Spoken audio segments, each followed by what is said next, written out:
Vamos a dar inicio a la sesión en forma de acuerdo a una sesión informativa. Opinión técnica sobre los proyectos de ley 2270, 2653, 2750, 2792, presentado por los grupos parlamentarios Nuevo Perú, Alianza para el Progreso, Peruanos por el Cambio, que proponen modificar el Código Penal con el objeto de tipificar el delito de financiamiento ilegal de las organizaciones políticas a cargo de los siguientes expertos invitados: el representante del Poder Judicial, el representante del Ministerio Público, el doctor Dino Carlos Caro Coria y el doctor César Azabache.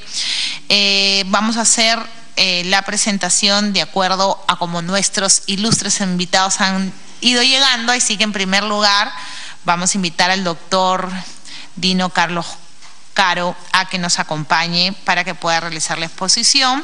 Como se recordará, la semana pasada, señores congresistas, el 4 de mayo, se sustentaron en la Comisión de Constitución y Reglamento los proyectos mencionados, los cuales, entre otras cosas, proponían tipificar el delito de financiamiento ilegal a organizaciones políticas. Atendiendo al amplio grado de consenso que se percibió aquel día en la sesión, tanto respecto a la tipificación de dicho delito, así como de la propuesta de que también se tipifique el delito de omisión de declaración de aportes que perciben las organizaciones políticas, en concordancia con lo anunciado con el primer ministro en su discurso de investidura, la Comisión de Constitución y Reglamento presentó un proyecto de dictamen en la 20ª sesión ordinaria del pasado martes 8 de mayo. Luego, el debate correspondiente, se tomó la decisión de convocar para esta cuarta sesión extraordinaria a especialistas en derecho penal para que puedan brindarnos su opinión técnica sobre las citadas propuestas, así como el texto sustitutorio contenido en el proyecto de dictamen.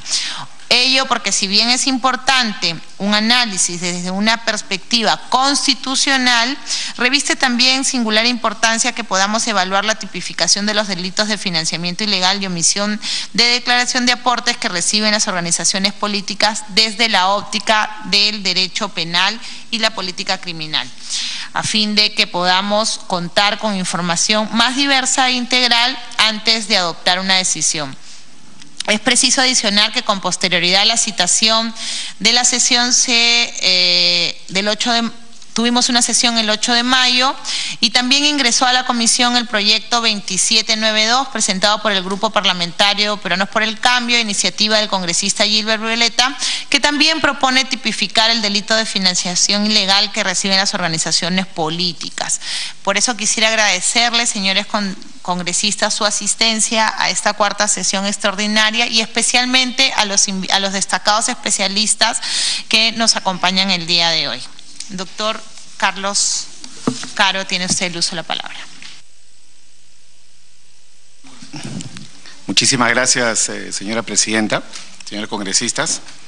Es para mí un alto honor poder visitarlos esta mañana con la finalidad de poder presentar algunas ideas en relación a la posible tipificación de este delito de financiación ilegal de partidos y organizaciones políticas. Mi exposición está planteada básicamente en 5 puntos, ¿no? Primero, sobre la necesidad, digamos, político-criminal de incurrir o, digamos, tipificar este tipo de comportamientos. En segundo lugar, aspectos relacionados al derecho penal, al bien jurídico protegido. En tercer lugar, cuestiones de derecho comparado. En quinto lugar, cuestiones relativas a los sujetos que deben de ser materia de sanción ante una posible tipificación. Y finalmente haré referencia a lo más importante, que es el ámbito de las conductas delictivas que podrían incorporarse. Yo quiero adelantar que mi presentación no va en la línea de ningún caso en curso, de ningún aspecto, digamos, que tenga que ver con procesos penales actualmente en debate, sino es una presentación puramente técnica, donde, para decirlo en términos bien sencillos, lo que a mí me toca es poner toda la carne sobre la parrilla para que ustedes tengan las diferentes opciones, el menú, y como congresista de la República puedan tomar la mejor decisión que corresponderá. Lo primero, ¿no? Hoy en día, señores congresistas, no hay mayor discusión en torno a la necesidad político-criminal de establecer una punición en este sentido por 3 motivos. La primera razón, desde mi punto de vista, tiene que ver no solamente con la casuística ya mencionada, conocida, difundida en los últimos meses a partir del caso Lava Jato, sino sobre todo porque en la mayoría de países donde esto se ha venido discutiendo, y acá en el Perú en particular, se ha descubierto la, digamos, insuficiencia del derecho administrativo sancionador para regular este tipo de figuras. Como se sabe, hay un derecho administrativo sancionador que aplica la OMPE, muy bien, una serie de sanciones que pueden ser administrativas para personas naturales y para personas jurídicas, pero la gravedad en la que se ha incurrido a raíz de este tipo de casos, donde se entremezclan con posibles hechos de corrupción y lavado de activos, da lugar a que prácticamente exista una franja de conductas que revisten tanta gravedad que ameritan la intervención excepcional del derecho penal. Esa es la primera razón. La segunda tiene que ver precisamente con lo que también he adelantado, que es la insuficiencia de los tipos penales de corrupción y de lavado. Hoy en día vemos, no solo en el Perú, sino también en otros países donde este fenómeno se ha presentado, que los fiscales y los jueces están haciendo enormes esfuerzos por tratar de subsumir los hechos que vienen investigando en los tipos penales de corrupción y en los tipos de lavado. Por un lado, porque si estamos hablando, por ejemplo, y hablando solo en abstracto, de un candidato que es funcionario público, la cuestión se facilita, ¿no? Pues un candidato que es funcionario, que tiene una reelección, por ejemplo, es una persona a la que se le puede relacionar eventualmente con un hecho de corrupción o enriquecimiento ilícito de funcionarios, que en el caso del Perú está tipificado expresamente en el 401 del Código Penal. Pero si estamos hablando de un candidato persona natural, que es un ciudadano cualquiera, que tienta, digamos, a un cargo de elección popular, evidentemente este candidato no tiene otros deberes que no son los deberes sino puramente administrativos. Entonces, si este candidato, su partido o organización política recibe dinero, financiación de una entidad, vamos a entrar en la discusión de si el dinero provenía de un origen ilícito o no, y vamos a entrar en la discusión de si el candidato y la organización sabían o no sabían de ese origen ilícito, para ver si es que eso pudiéramos calzarlo dentro del lavado. Y lo mismo tendríamos que hacer luego, porque si esa plata ingresa a la organización siempre podrá decir, pero es plata limpia, no ha venido eventualmente bancarizada o ha venido de una empresa formal. De repente es alguien que no quería simplemente ser registrado en el aporte, eso es un ilícito administrativo, pero no es un ilícito penal. Claro, entonces ahí empieza toda la discusión que hoy en día y en los próximos años veremos acá en el Perú a nivel de la jurisprudencia para ver si esto logra o no tipificarse como delito de lavado de activos, con toda la discusión legal que eso pueda tener. Entonces, en definitiva, los tipos de corrupción que excepcionalmente podrían aplicarse y los tipos de lavado de activos que también de forma excepcional y con un nivel de prueba elevado podría aplicarse, muy bien, son simplemente paliativos frente a este vacío de punición que existe hoy en día en la legislación. El tercer motivo, político-criminal a mi juicio, que justifica la sanción, tiene que ver con algo que yo voy a comparar con el tráfico de influencias, ¿no? Todo el mundo dice, pero ¿cuál es el problema con la financiación ilegal? ¿Por qué tenemos que sancionar la financiación ilegal si es que estamos hablando de candidatos, ciudadanos, digamos, de a pie, ¿no? Que quieren tentar un cargo público, luchar por el poder, acceder, digamos, a un puesto dentro de la administración pública? ¿Cuál es el problema? ¿Por qué le vamos a poner mayor carga regulatoria y sobre todo en materia penal? Acá pasa exactamente igual, porque en el tráfico de influencias no es necesario que se vea afectada la administración pública. Si yo, por ejemplo, como abogado que soy, finjo tener influencia sobre un ministro, muy bien, así sea mentira lo que yo diga, y le digo a mi cliente, mira, págame un dinero, $10.000, con la finalidad de facilitarte, dada mi amistad que tengo con el señor ministro, que se te apruebe determinado proyecto, determinada licencia, determinada autorización, eso desde el punto de vista penal ya califica como tráfico de influencias, artículo 400 del Código Penal. Es decir, hay supuestos dentro del Código Penal donde la administración pública se protege de una forma previa o de una forma adelantada, sin llegar a la necesidad de que la administración pública sea efectivamente afectada. Yo puedo no conocer al ministro, ya cometí delito. Puedo yo conocer al ministro, ser su amigo, muy bien, pero por el solo hecho de estar vendiendo mi influencia, así no la ejerza nunca, así nunca le hable el proyecto, así nunca geste la autorización, hay una punición penal. Y casos así ya hemos visto en la experiencia de la época del 90 al 2000, donde se gatillaron una serie de procesos legales por tráfico de influencias, algunas veces influencias mentidas, otras veces simuladas. Igual hubo sanción penal. Y los penalistas, la jurisprudencia y ríos de tinta se escribieron incluso en este Parlamento acerca de por qué vamos a sancionar el tráfico de influencia cuando no se ha probado la efectiva influencia en el funcionario. Y todos estuvieron de acuerdo en decir que había que sancionarlo porque el tráfico de influencias es una forma de proteger de manera previa a la función pública. Es decir, no necesitamos esperar a que haya corrupción, no necesitamos esperar a que se produzca la influencia para efecto de la sanción. Acá pasa igual. No hace falta esperar a que el candidato triunfe, no hace falta esperar a que el candidato logre la meta, si es que el candidato está logrando la meta a través de un mecanismo que está prohibido desde el punto de vista de la ley. Entonces, desde mi punto de vista, la necesidad político-criminal de una punición en este ámbito tiene una triple justificación en resumen: la insuficiencia del derecho administrativo sancionador, la insuficiencia de los delitos de corrupción y lavado, y en tercer lugar, la necesidad de proteger adelantadamente la función pública. Es decir, que en esa carrera, en la carrera hacia el poder, en la carrera hacia la administración pública, mediante cargos de elección, sea una carrera limpia, sea una carrera acorde con los estándares previstos en la legislación administrativa. De manera que no tenemos que esperar a que el candidato se convierta en funcionario para recién tentar una posibilidad de punición, sino hacemos una protección o punición por delante. Yo quiero felicitar, entrando ya al segundo tema de mi intervención, y rápido, a los proyectos de ley que se han presentado, porque todos los proyectos, el 2270, 2653, 2750 y 2792, apuntan básicamente a lo que es el bien jurídico protegido. Todos ellos, en verdad, recogen lo que en síntesis se recoge en las diversas legislaciones y doctrinas acerca de cuál es el bien jurídico penalmente protegido. Este tema, que pudiera ser un tema puramente de penalistas, decir por qué el bien jurídico, por qué esto tiene trascendencia, en verdad es de suma importancia por lo siguiente, ¿no? Porque a nivel penal siempre se va a discutir cuál es la diferencia entre lo penal y lo administrativo, y acá tenemos una serie de sanciones administrativas previstas para la financiación ilegal que podrán reforzarse, podrán mejorarse, pero para llegar al ámbito penal se necesita una justificación específica, ¿no? La Constitución y el propio Código Penal dicen que el derecho penal tiene como factor específico la protección de bienes jurídicos. Yo puedo, desde el punto de vista administrativo, pasarme una luz roja, pero eso no es matar. Si me paso la luz roja y mato, eso es penal. Acá igual, ¿no? Yo me puedo pasar en los límites de aportación, eso es un ilícito administrativo. Me he pasado los límites de la autorización, me he pasado el límite de la velocidad permitida en la conducción. Igual acá, eso de per sí no puede ser algo penal.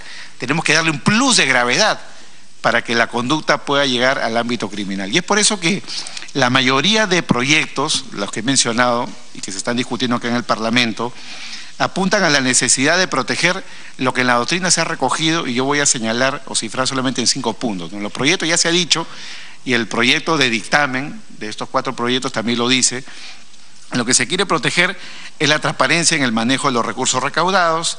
En segundo lugar, la equidad de oportunidades políticas que debe regir entre todas y cada una de las organizaciones.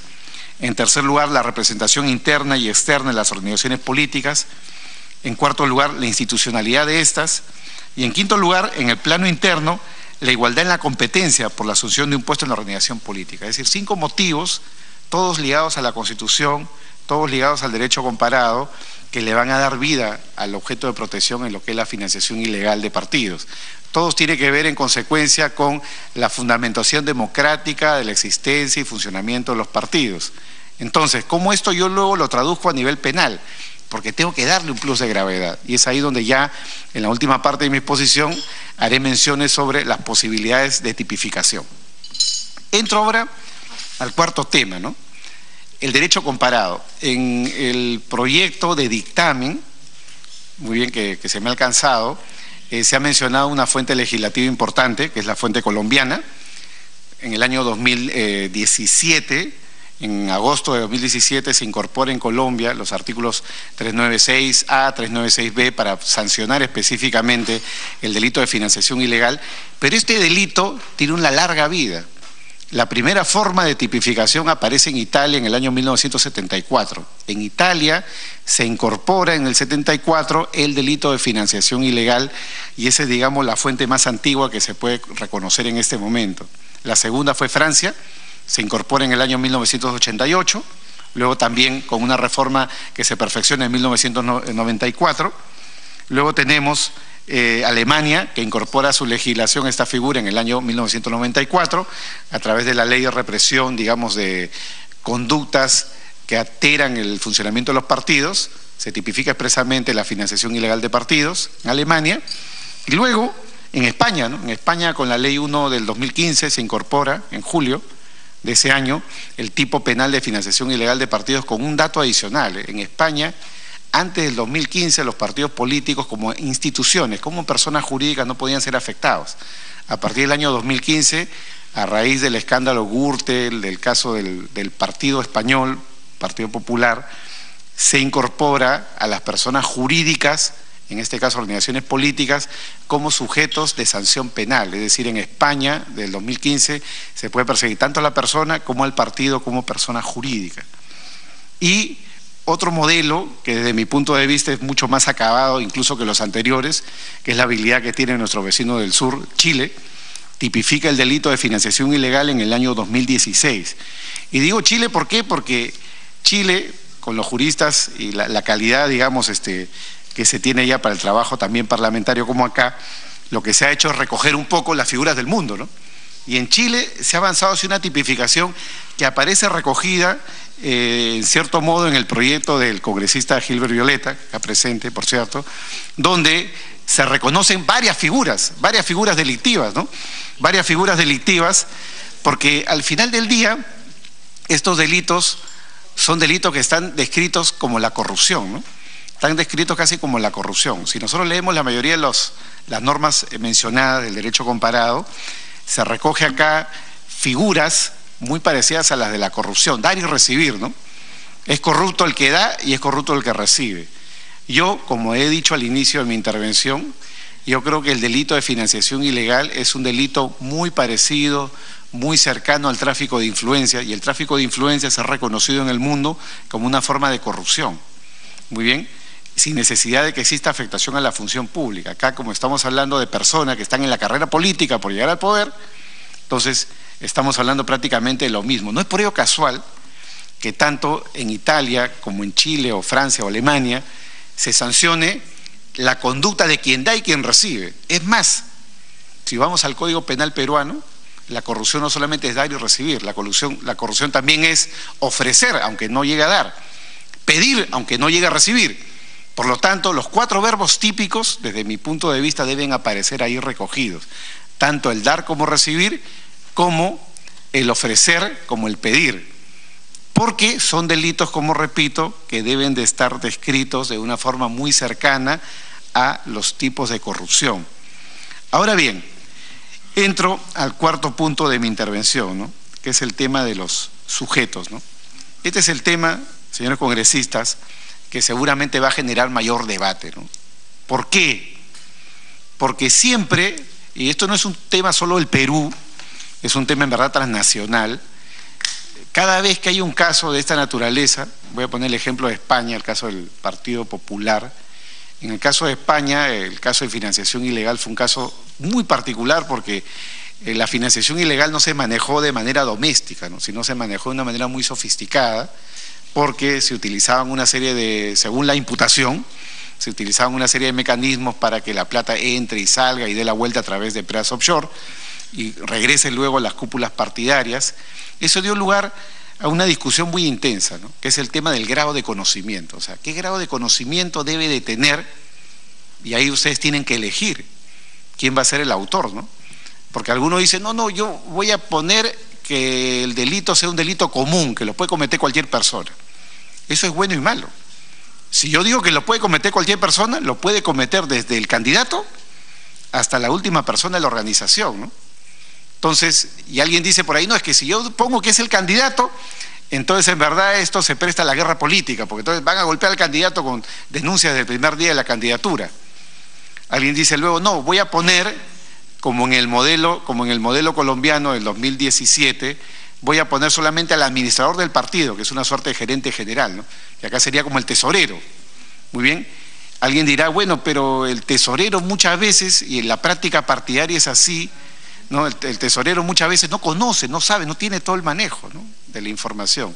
Entonces, en verdad, para poner todo sobre el menú, para poner todo sobre la mesa, y ustedes puedan discutir, mi sugerencia en particular,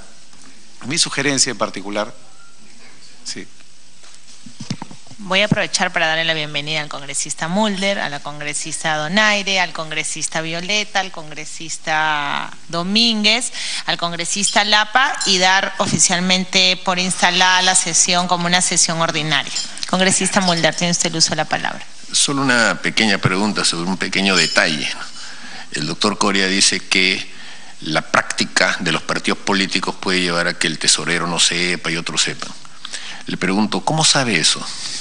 ¿En qué partido político ha militado para poder tener la experiencia de saber cómo funciona un partido?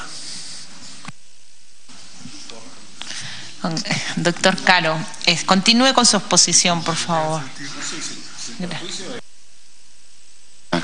Sin perjuicio de responder la inquietud del congresista, que es muy importante, esto es un tema, como decía yo hace un momento, que se ha discutido a nivel transnacional, o sea, no solamente es un tema local. Le puedo poner el ejemplo solo para responder esta pregunta del caso que mencionaba España, del Partido Popular de España, donde la cúpula partidaria, al momento de presentar su defensa, usó como argumento de que los órganos que administraban los recursos del partido no eran los órganos que estaban ligados a la tesorería. Es decir, los órganos de administración que manejaban las finanzas no eran en verdad los que la administraban, sino que la administraban terceros. Por eso que apareció en ese caso concreto un contador que luego se acogió a la colaboración eficaz, por eso que el caso pasó a llamarse el caso Gürtel, y que era en verdad el que estaba detrás de la organización, que estaba afiliado al partido, pero que no tenía ningún cargo formal desde el punto de vista financiero. A eso me refería tal vez con el ejemplo. En España sí. Entonces, yendo al tema de los sujetos, y como decía hace un momento, poniendo el ejemplo de lo que ha ocurrido a nivel transnacional, desde mi punto de vista, acá las opciones de tipificación son múltiples y yo sugiero, es una sugerencia para el debate, de que se trate de cerrar la fórmula, y se establezcan sujetos concretos o específicos para efectos de la posible punición. Algo parecido a lo que sucede en Perú con el tema del fraude en la administración de personas jurídicas. El delito de fraude en la administración de personas jurídicas en Perú, el 198 del Código Penal, sanciona a quienes tienen deberes de administración dentro de la persona jurídica, incluso al administrador de hecho o al administrador de facto, pensando en este caso Gürtel que he mencionado. Entonces, por ejemplo, y eso aparece en los diversos proyectos, podría dentro del menú ponerse, por ejemplo, habría que discutir caso por caso, al representante legal del partido o la organización política, al tesorero, a quien ejerza las funciones de administración para entrar a las cuestiones vinculadas al administrador de hecho o de facto, de los recursos del partido, movimiento político, etcétera. Es decir, 3 tipos de autoridades, si quieren verlo así: representante legal, tesorería, funciones.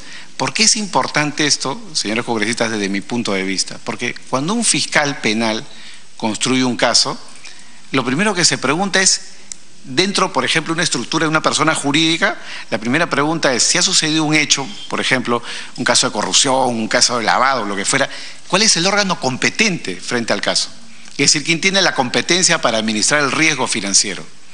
Entonces, si nosotros, por cubrirnos en cierto modo y no señalar a nadie en la tipificación, no ponemos a alguien en concreto, lo que va a pasar es que al final se va a generar como una suerte de paraguas, ¿no?, donde todos pueden estar involucrados. En la medida que el tipo penal se cierre y el tipo penal especifique quiénes son las personas que podrían cometer el delito, lo que vamos a generar es, por la vía penal, competencias específicas. Es decir, que ya se sepa de inicio quiénes son las personas que tienen los deberes de custodiar, deberes primarios de custodiar, digamos, la transparencia en el manejo de la finanza del partido. Eso significa entonces de que, por ejemplo, cuando suceda un caso, si llegara a suceder a futuro, si se tipificara el delito, el fiscal provincial lo primero que haría es llamar a la persona que está involucrada o nominada dentro del tipo penal, porque es un tipo especial.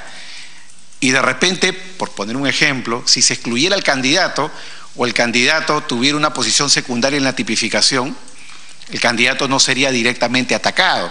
Lo digo porque siempre, y esta es una discusión tampoco peruana, siempre en la discusión ha estado el tema de no podemos usar la ley penal para atacar candidaturas. Entonces tenemos que poner algunos candados, ¿no? Muy bien, no para buscar impunidades, sino para evitar la politización del derecho penal, el uso político del derecho penal. Por ese motivo, desde mi punto de vista, la punición de un candidato debe ser absolutamente excepcional y condicionada a que el Ministerio Público, que tiene la carga de la prueba, pueda probar en un caso específico que él ha tenido conocimiento de esta situación. Es decir, la posición del candidato debe de ser una posición secundaria, no una posición excluida o excluyente, sino secundaria. Los primeros llamados a responder ante un posible caso penal debe de ser, poniendo todo en el menú, el representante, el tesorero, quien ejerza funciones de administración. Adicionalmente, una cuarta persona que podría estar, digamos, en esta estructura, podrían ser quienes ejerzan funciones de cumplimiento, si es que el Parlamento decidiera en algún momento incorporar a los partidos políticos como sujetos obligados, o si prosperara, por ejemplo, la propuesta del Ejecutivo que plantea incorporar a los partidos políticos como oficiales de cumplimiento, o si prosperara alguna propuesta, porque no es necesaria una ley del Congreso. Hay que recordar que según el artículo 3.3 de la ley número 29038, la UIF podría proponer en algún momento, vía decreto supremo, convertir a los partidos políticos en sujetos obligados. Eso podría pasar por ley o por decretos, es el marco legal vigente. Entonces, por ese motivo creo que podría pensarse también en generar competencia respecto del oficial de cumplimiento, si se llegara a tener en algún momento, ¿no? Y en el caso del candidato, como digo, desde mi punto de vista, el candidato debe de tener una protección especial, porque esto lo digo como experiencia ciudadana, ¿no? Yo no milito en ningún partido, no estoy afiliado, pero como ciudadano veo muchas veces que en las campañas el candidato está en otra cosa, está en la parte, no sé si lo digo bien, el marketing político, es la imagen del partido, es una persona que tiene que estar un día en la mañana en un medio, en otro momento tiene que estar en Ayacucho, en otro momento tiene que estar en un meeting y no está en la administración del dinero. Muy bien, entonces no se puede crear una herramienta para que, por ejemplo, en plena campaña se trate de tachar candidaturas sobre la base del uso de la herramienta penal. Por ese motivo yo creo que la eventual punición del candidato, si se incorporara dentro del menú de posibilidades, debería de estar condicionada necesariamente a su grado de conocimiento. Es decir, no podríamos partir de imponerle una competencia específica de conocimiento, sino solamente te voy a sancionar en la medida que tú hayas conocido y en la medida que el Ministerio Público pueda probar que el candidato ha conocido. Esa es, digamos, la sugerencia que tengo yo para evitar, digamos, la politización o el uso, digamos, no adecuado de este tipo penal, ¿no? Y también, como decía hace un momento, la incorporación del sujeto responsable, que puede ser el encargado del sistema de control interno del partido, si se llegara a aprobar estas reglas vinculadas a los oficiales de cumplimiento. Para terminar el punto cuarto, solamente una mención especial, ¿no?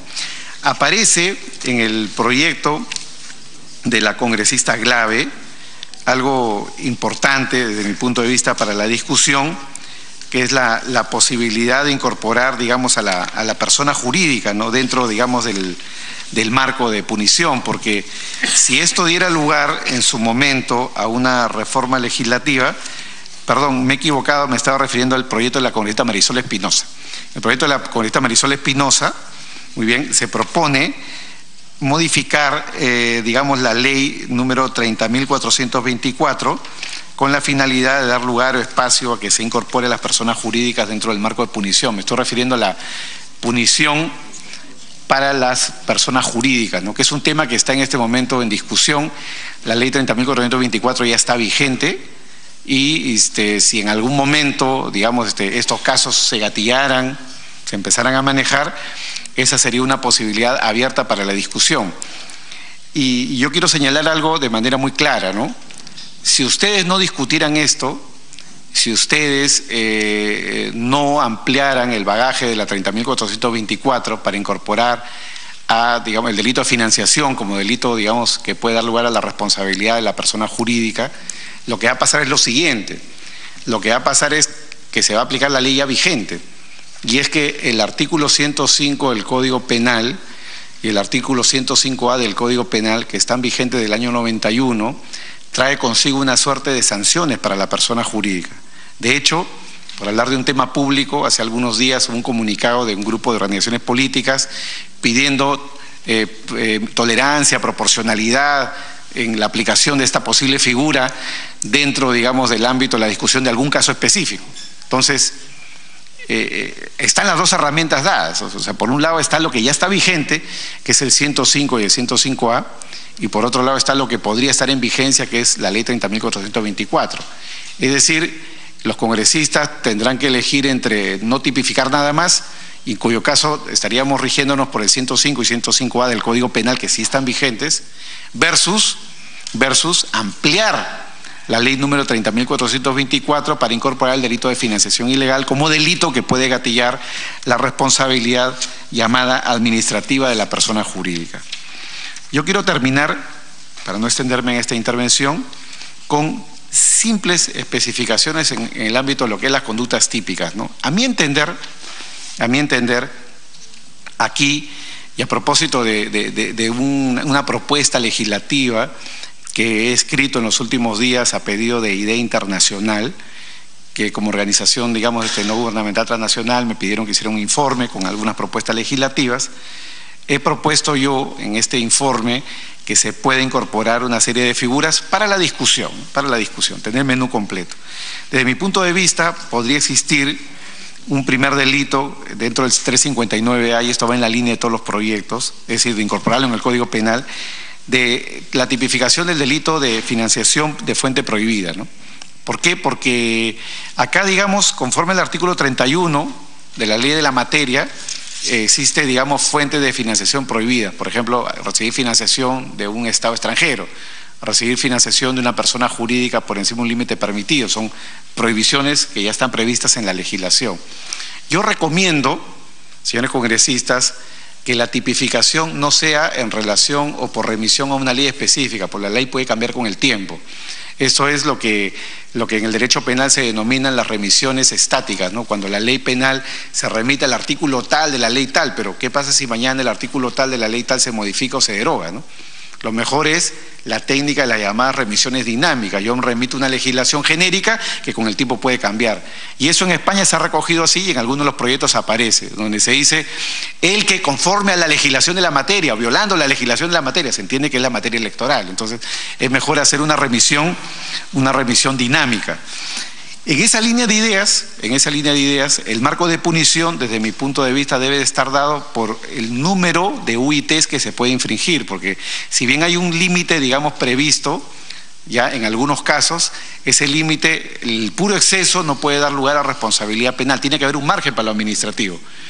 Puede ser 10 UITs, puede ser 20 UITs, puede ser 30, es un tema a decidir, es un tema, digamos, de decisión puramente legislativa, ¿no? Pero lo que no se puede hacer desde mi punto de vista es que por superar el límite de la financiación previsto en la legislación administrativa ya convertirlo en penal, porque eso significaría que infracciones administrativas se van a confundir con las infracciones penales. Desde mi punto de vista habría que marcar ahí una línea diferencial cuantitativa con el número de las UITs. Y por otro lado, deberíamos incorporar, como he mencionado en otra parte de esta exposición, todas las figuras similares a la corrupción: dar, recibir, ofrecer, pedir, para obtener, digamos, cubierto todo este marco, como en el modelo del congresista Violeta y el modelo chileno del año 2016. Por otro lado, podríamos establecer circunstancias de agravación y de atenuación. Es decir, tampoco la legislación penal tendría que ser totalmente rígida, ¿no? Podrían haber situaciones de atenuación dependiendo, digamos, de la gravedad que esto pueda significar, el monto del dinero, o podríamos incorporar agravantes, por ejemplo, si es que el que esté involucrado en la financiación ilegal es un funcionario público, si es que de por medio hay una organización criminal destinada al financiamiento ilegal, como ha sucedido en España, ya mencioné, o si, por ejemplo, el financiamiento ilegal, lo ilegal proviene del tráfico de drogas, del lavado, de actos de corrupción, etcétera, o minería ilegal. O también otra agravante, por ejemplo, si es que el autor del delito desvía aportes o fondos para una finalidad distinta a la que para la que fueron creados, es decir, una suerte de digamos, malversación o peculado por parte del candidato, ¿no? Que sería una figura que podría, digamos, también ahí usarse, ¿no? Porque ha sucedido también, para no hablar de Perú, sino hablar de experiencias extranjeras, candidatos que el remanente o el saldo que había de alguna campaña se lo llevaba para su propio uso personal.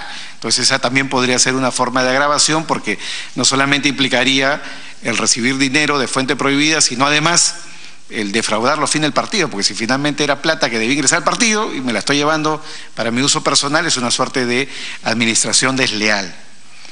Y finalmente, dentro de lo que es el marco punitivo, desde mi punto de vista, debe de crearse un tipo penal para sancionar el falseamiento de información y los falseamientos contables, porque todo esto, en verdad, ya cuando se gatillan los casos, muy bien, así como hay veces cuando a los abogados o a los, digamos, administrativos, contadores, auditores, le visita la SUNAT, todo el mundo quiere armar la contabilidad en el camino, ¿no? Entonces, muchas veces ahí se cometen errores cuando no falsedades, ¿no? Y es por eso de que una tipificación, a mi juicio, completa tendría que involucrar figuras como, por ejemplo, el no entregar información. Ojo, no es no entregar información en un plazo determinado, eso es puramente administrativo. Muy bien, no es que tengo 30 días para entregar la información y no lo entrego, no entregar la información de manera reiterada, ¿no? Por ejemplo, en materia de lavado de activos hay un artículo 6º en el 1106 que sanciona la no entrega de información en delitos de lavado de activos. Si, por ejemplo, la OMPE de manera reiterada solicita información específica o una autoridad solicita información específica y la información no se entrega, hay una omisión, entonces eso podría estar eventualmente tipificado. O si, por ejemplo, se entrega información falsa, también podría estar tipificado, e incluso agravado si es que esa falsedad no es solamente una falsedad en una carta, en un oficio, sino es una falsedad contable. Es decir, he armado una contabilidad falsa para justificar gastos o ingresos de una determinada campaña política o de un determinado periodo de funcionamiento del partido. En fin, son estos, señores congresistas, solamente algunas ideas que con fines meramente ilustrativos he tratado de traer a usted y espero que pueda servir de ayuda para la alta labor legislativa que a ustedes les corresponde. Muchas gracias, yo quedo a la espera si hubiera alguna pregunta. Muchas gracias, doctor Caro. El congresista Lapa quería hacerle una consulta. Gracias.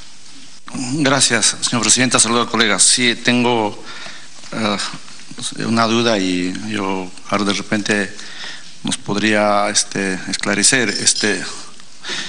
Señora presidenta, doctor, usted sabe perfectamente el derecho penal es personalísimo y en esa línea voy. Usted señalaba de repente a los sujetos activos sería necesario, o usted lo ha señalado, especificarlo, ¿no? Como representante legal, tesorero, administrador. O sea, yo me hago una pregunta: ¿qué pasaría si un ciudadano común y corriente en la región de Huancavelica empieza a hacer campaña, ¿no? De manera de repente ilegal, etcétera? No, los fondos del partido no lo canaliza a través de repente de estos tres sujetos activos. ¿Qué sanciona? ¿A quién le sancionaría? ¿Y al partido o a esta persona que está cometiendo ese acto ilícito? Porque yo esa pregunta me hago porque la campaña es a nivel nacional, ¿no? Entonces yo soy simpatizante, ¿no? o militante del partido, empiezo a poner propagandas en toda la región y me voy a otra región y empiezo a hacer, ¿no? Entonces, esa es la pregunta o la duda que tengo: ¿cómo sancionamos a esa persona, ¿no? Y conforme se lo vamos estamos legislando poniendo y estamos tipificando en el derecho penal y por tanto en la parte administrativa, en las normas electorales, se va a disponer de que todos los fondos que se van a gastar en campañas electorales tienen que ser a través de los montos tienen que ser bancarizados, ¿no? Esa es la pregunta que tengo. A ver. Congresista Violeta. Gracias, presidente. Al congresista Zacarías, obviamente al doctor Caro por su colaboración. En la misma línea, doctor Caro, sobre la naturaleza de los sujetos, de la definición, en todo caso, el desarrollo de la autoría en una eventual tipificación. Pero también tenemos un escenario en el que no existe organización política constituida, como en este caso, en el ejemplo que pone el congresista Lapa, en el que tienes el caso de un potencial candidato que hace campaña sin estar todavía afiliado y el origen del dinero que podría utilizar para hacer su campaña no es acreditado, por lo menos de fuente legal, pero también tenemos el caso de la organización política que está en formación, es decir, compra un kit electoral, comienza a recolectar sus 2 millones de firmas, sabe de Dios de dónde provienen los recursos para poder financiar esa recolección de firmas, pero todavía no es un partido político registrado, ¿no? Constituido. Sin embargo, podríamos asumir que como el registro no es constitutivo, hay organización política y hay eventual actividad ilegal también, porque también podrían haber recibido recursos de fuentes ilegales y por lo tanto han hecho una recolección de firmas con dinero de fuentes no acreditadas de manera legal. Por lo tanto, ahí también se desdibuja otro supuesto en el que el sujeto activo es difícil de determinar, ¿no? Gracias. Congresista Lapa, ¿concluyó? Doctor Caro, por favor. Sí, doctora.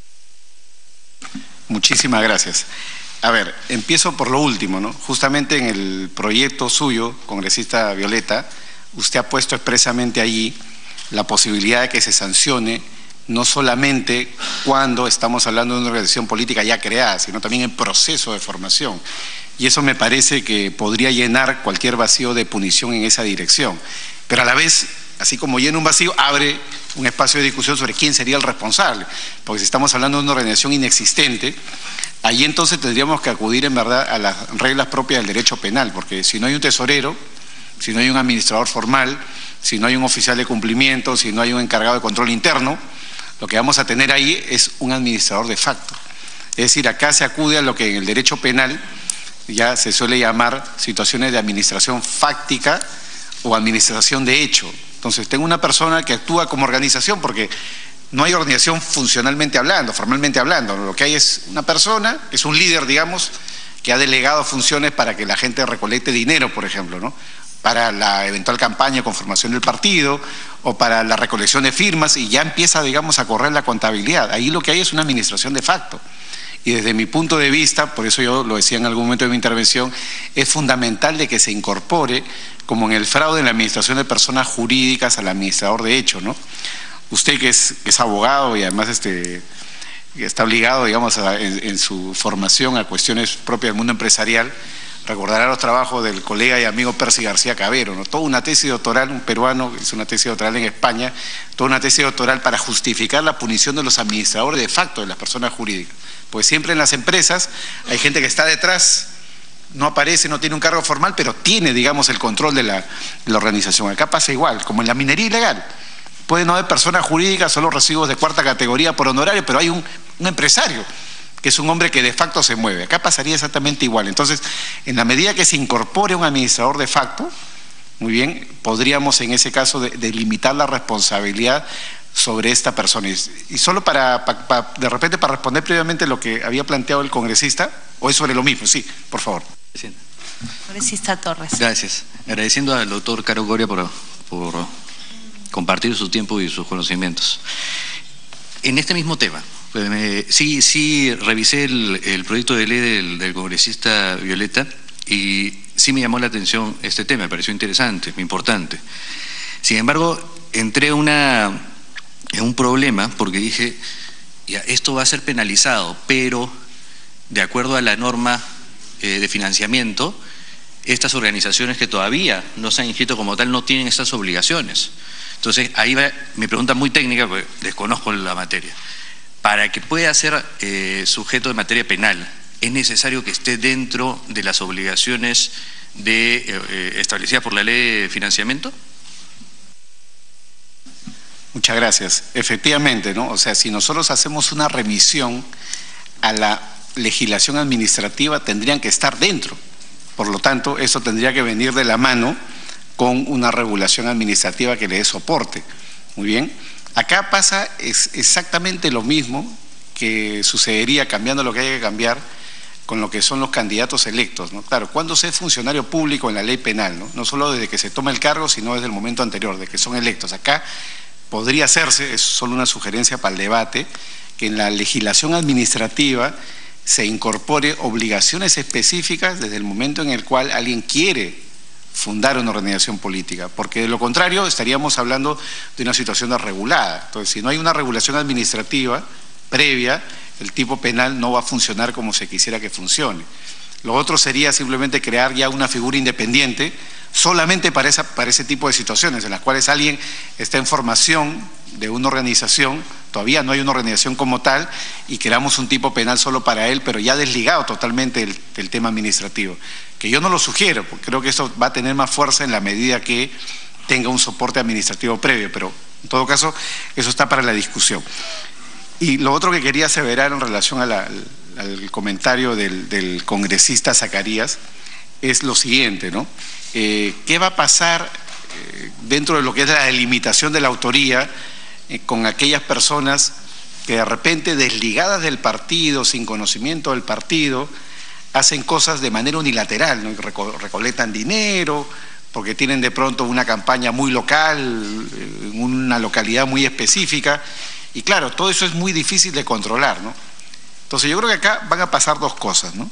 Primero, que los fiscales que están acostumbrados a trabajar siempre con procesos, digamos, complejos, si bien pueden empezar interrogando en primera instancia al tesorero, al representante, al final del día se va a llegar claramente a establecer que este es un tema local. Y si es una persona, en el ejemplo que usted ha puesto, que se ha salido de los controles partidarios, lo que podrá haber eventualmente para el partido es un tema administrativo, que se enfocará como tal, si el partido controló o no controló debidamente a esta persona en el plano administrativo. Pero para el tema penal va a estar enfocado solamente en esta persona, porque es la persona que se ha arrogado funciones de administración, recolección de dinero, en el ejemplo que se ha puesto, y uso de ese dinero, saliéndose de los lineamientos del partido. Entonces, yo creo que si bien en una primera instancia puede ser incómodo que un proceso penal se gatille o se inicie, a la hora de la hora, conforme a las reglas de investigación que tiene la Fiscalía y que aplica desde hace años, es un tema que va a tener que decantarse localmente. Es como cuando hay un escándalo en una empresa, ¿no? Si hay un escándalo de corrupción en una empresa, primero citan al gerente, al representante, pero luego el tema se focaliza, ¿no?, en un órgano específico de la empresa, que es el que ha podido incurrir en un tema de corrupción. Y vuelvo con eso a lo que yo decía, la importancia de tipificar la posición del administrador de hecho de facto, ¿no?, que es lo que podría pasar en este caso, porque esta persona, en el ejemplo, puede no tener un cargo formal, pero estarse comportando como tal al recibir ese dinero. Gracias, doctor Caro. La última intervención de la congresista Glave para que pueda exponer el doctor Azabache. Gracias, presidenta. Sí, en realidad es muy puntual al doctor Caro, agradecerle por su presencia, y tiene que ver precisamente con la persona jurídica. Nuestro proyecto también recoge la posibilidad de usar la ley 30.324 y creemos que a través de la ley de persona jurídica debe incluirse también a los partidos políticos, en este caso. Entonces, sí teníamos ahí una duda, porque usted dice que tendríamos que optar entre una y otra, porque la ley penal, a través del artículo 105 y 105A, si no me equivoco, habilitaría, digamos, algún tipo de acción sobre la persona jurídica. Sin embargo, hoy hay un debate al respecto y nosotros sí creemos que precisamente la ley que regula la responsabilidad de las personas jurídicas a través del juez penal es la que debería incorporar expresamente también a los partidos políticos en caso de incurrir en este tipo de acción, porque tiene además un conjunto de sanciones muy claramente detalladas dentro de la propia ley, y de esa manera avanzar a entender que si existen organizaciones que finalmente están coludidas para la acción ilegal, también tienen que recibir una sanción, no solamente una persona en particular, sino la propia organización quien deba recibir algún tipo de sanción. Pero no sé si sobre ese punto hay algo más allá de decir que son dos opciones. Sí, este es un tema, en verdad, de un debate reciente. Lo que sucede es que nosotros copiamos el modelo español antes de que España lo tenga, porque en España esto del 105 se incorpora recién en el año 95, aquí en Perú lo incorporamos en el 91, derivado de los proyectos españoles del año 80 y 83, ¿no? Lo adoptamos primero. Y el problema es que acá lo empezamos a aplicar primero que en España. Y en España lo que pasó fue que se excluyó expresamente las organizaciones políticas del 105, que en España es el 129 de su viejo Código Penal, ¿no? Y lo que ha sucedido al final del día es que los propios españoles tuvieron que volver a reincorporar a las personas jurídicas partidarias dentro de lo que es el régimen de responsabilidad con la reforma del año 2015 a partir del escándalo Gürtel, como se le suele denominar, ¿no? Lo cierto es que acá en el Perú este debate es un debate reciente, porque he escuchado las posiciones que dicen que el tema de la sanción a la persona jurídica partidaria debería ser un tema administrativo, a discutirse, digamos, en el ámbito de la ley de organizaciones políticas, versus la posición de algunos penalistas. Bueno, entendería que algunas autoridades incluso que esto debería discutirse más bien eventualmente en un proceso penal, por la aplicación del 105 del Código Penal. Lo cierto es que el 105 no diferencia, habla de personas jurídicas de todo tipo, pueden ser personas jurídicas no lucrativas y los partidos tienen forma de asociación, por lo tanto, desde el punto de vista de la literalidad, ingresarían dentro del ámbito del 105, por lo tanto el problema está ahí creado, ¿no? Entonces, hoy en día, sí existe latentemente, no sabemos cómo la jurisprudencia va a decantarse, pero latentemente hoy en día el 105 es aplicable a los partidos políticos y el acuerdo plenario número 7-2009 de la Corte Suprema, al momento de definir los alcances, dijo claramente que esto era aplicable para todo tipo de personas jurídicas, con lo cual también tendríamos otro motivo para que esa latencia se fortalezca, ¿no? Lo cierto es que al final del día, si es que se aprobara una ley de punición de la financiación ilegal de partidos, lo que vamos a tener es ese problema. O nos vamos por la ley 30.424, como también postula su proyecto, que es lo que yo recomendaría, versus el 105. Y digo versus ¿por qué? Porque en verdad el régimen del 105 del Código Penal es un régimen muy imperfecto. Es un régimen casi nunca aplicado y se ha venido aplicando de manera, digamos, muy específica por parte de la Fiscalía y los tribunales, pero no hay una doctrina ni una jurisprudencia consolidada. En cambio, alrededor de la ley 3424 hay en este momento no solamente un gran debate internacional, sino hay mucha jurisprudencia a nivel comparado que puede, digamos, alimentar en pro de las garantías del partido. Porque si un partido, por ejemplo, es llevado a un proceso penal, con la 3424 queda claro que ese partido va a gozar de todas las garantías del debido proceso legal, va a poder, digamos, ejercer su defensa a través del representante, etcétera, etcétera. Entonces creo que eso sería lo más conveniente para efectos de poder, digamos, plantear la discusión. Gracias a usted. Muchísimas gracias, doctor Carlos Caro. Le agradecemos el haber compartido estos puntos tan importantes para nosotros. Le agradecemos muchísimo.